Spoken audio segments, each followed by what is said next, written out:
It would be interesting to hear your opinion on the Battle of Saragarhi. I see the film Kesri was celebrated, which glorified the valor of British sepoys, who happened to be Sikhs.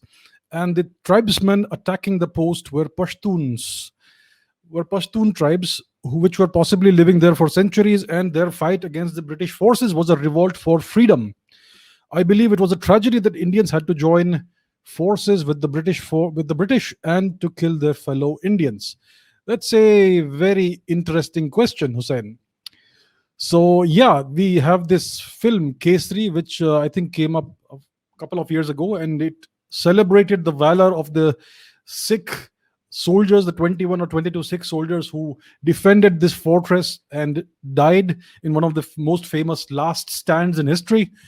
And you are right, they were fighting for the British Empire, and they were fighting against the Pashtun tribes people of northwestern India, present day Pakistan and present day Afghanistan and western Pakistan, northwestern Pakistan. So it was basically, like you say, a battle between the forces of the British Empire and the forces of those people of the region who were fighting for their freedom. So, to understand this battle and what really happened, we have to look at the bigger context. We can't just discuss the battle and the tactics and on what happened there. We have to look at the bigger context to understand what really happened and why those things happened. If we look at a very narrow slice of history, a narrow time period, then we will get a very narrow perspective of what actually happened. If we widen our perspective and look at a bigger time period, then we actually understand the forces at work and why these things happened. So it all begins. So, where should we begin? Basically, I think we should begin 1,000 years before today, approximately 1,000 years ago, when the Islamization of Afghanistan took place. So we had these invasions happening from the west. First, it was the invasions of Muhammad bin Qasim, who was an Arab, and the later invasions were all Turkic invasions. These were the invasions that actually succeeded eventually in conquering India. You first had the various Turkic invaders. You had the Delhi slave dynasty, the Mamluks, and then you had the Mughals, etc., the so-called Mughals, who were actually Turks. So the Islamization of Afghanistan began around 1,000 years ago when the Ghori dynasty, which was a Buddhist dynasty, and probably before that they were Hindus. There's no real difference. So they were the ones who got converted to Islam, and they continued ruling Afghanistan. But that began the Islamic era of Afghanistan. Now, Afghanistan got converted reasonably rapidly to Islam. There were Hindus and Sikhs living there until very recently. There's very few left now. But Afghanistan has always, for thousands of years, been the northern part of India, the northernmost part of India, right? The people of Gandhar, it was called Gandhar in Vedic and Mahabharat era times. And the people of Afghanistan, the true people of Afghanistan, the Pashtuns, are basically an extension of the Indian population. They are the same genetically, the infamous genetics argument, right? They are basically the same ethnically, even culturally. Their underlying deep down culture is the same as that of the rest of India. Of course, today they do not see themselves as Indians. They are a separate nation, and that's a fact. That's a fact that cannot be denied. So it's a separate country now. So it all begins with the Islamization of Afghanistan. Then you fast forward a few hundred years. You had Sher Shah Suri, who fought the Mughals, who fought the Turkic invaders, which we now call the Mughals. And he basically conquered northern India, northern parts of India. He conquered Delhi. He evicted the Mughals from Delhi and ruled over Delhi for a period of 5 years. I think it was Humayun who was evicted by Sher Shah Suri.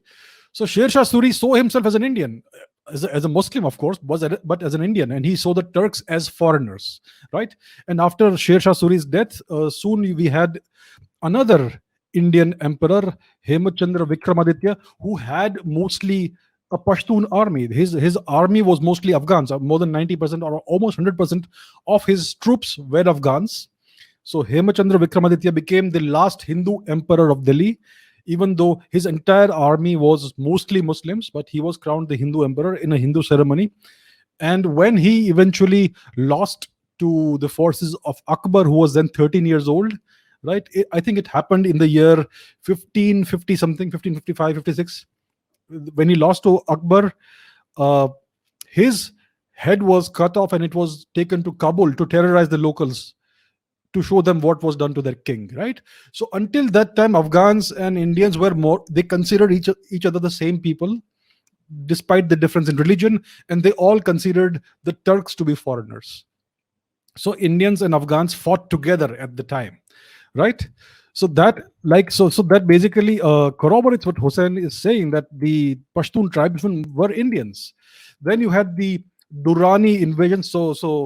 Uh, this guy, Ahmad Shah Durrani, Ahmad Shah Abdali, whatever, he invaded India from Afghanistan several times. There were like 7, 8 invasions which took place in the 18th century. He took over parts of India. He occupied Kashmir for about a century or so, right? He also assisted the Persian Emperor Nadir Shah in his invasion of India, which was a bloodbath, right? And then you had the Sikh Empire that began at the end of the 18th century, the beginning of the 19th century, and that basically pushed the Pashtuns back all the way to what is now called the Durand Line, right? So then you had about 30, 40 years of the Sikh Empire under Maharaja Ranjit Singh, which pushed the Pashtuns back by about 1830 to the present day border of Pakistan and Afghanistan, which is called the Durand Line. And then you had the beginning of the Great Game, when the British Empire and the Roman and the sorry, not Roman, Russian Empire fought. I mean, they vied for supremacy in the Central East, in the Central Asian region, uh, because because the British wanted to defend India, which was their golden goose, and the Russians wanted to take over India. So that was the Great Game. Then you had the first Anglo-Afghan War, which was a disastrous defeat for the British, which was in 1838, I think. Then you had the Anglo-Sikh Wars in 1845, 1848. The second Anglo-Sikh War was a victory for the British. The Sikhs lost. And then what happened was, you began to see these conflicts between the British and the Afghans. So you had the second Anglo-Afghan War in 1878. And in 1893, I think the Durand Line was demarcated, which basically cut off a great portion of the Pashtun heartland from Afghanistan. And that problem still continues today, because many of these Pashtun regions are today in Pakistan. The Afghans don't recognize the Durand Line as the border, right? So this is the background to what happened in 1897, when this battle of Saragarhi happened. So the British wanted to invade Afghanistan and subdue it. The Afghans, the tribes people, the Pashtuns, wanted to fight for their independence. So in 1897, these British forts were there in this region, the Saragarhi region. It was called the Tira campaign. So these forts were placed in order to subdue the tribes people. And what happened was that one of these fortresses was called Saragarhi. It was between Fort Gulistan and Fort something else. It was manned by 21 or 22 Sikhs, and the Afghans were basically fighting for their freedom. They wanted to push the British back, and the Sikhs basically were fighting for the British, not for India. They were fighting for the British. Unfortunately, that's the sad story of India. Indians fighting Indians. So what Hussein is saying, it is right. It is a tragedy that Indians fought against Indians. Today, the Pashtuns are considered to be Afghans. Most of them, all of them, none of them considers themselves to be Indians today. But at the time, they were all Indians. We know that Khan Abdul Ghaffar Khan fought for United India. He was a Pashtun. So I think I agree with Hussein. It was a tragedy that Indians fought Indians. That is the history of the past almost 1,000 years. Indians fighting Indians in the name of whatever, various foreign religions, foreign occupying powers being made to fight against each other. So that is something that persists even today in present day India, in modern India. Indians are still fighting Indians in the name of democracy and freedom of expression and God knows what else. It's still going on. Nothing has really changed.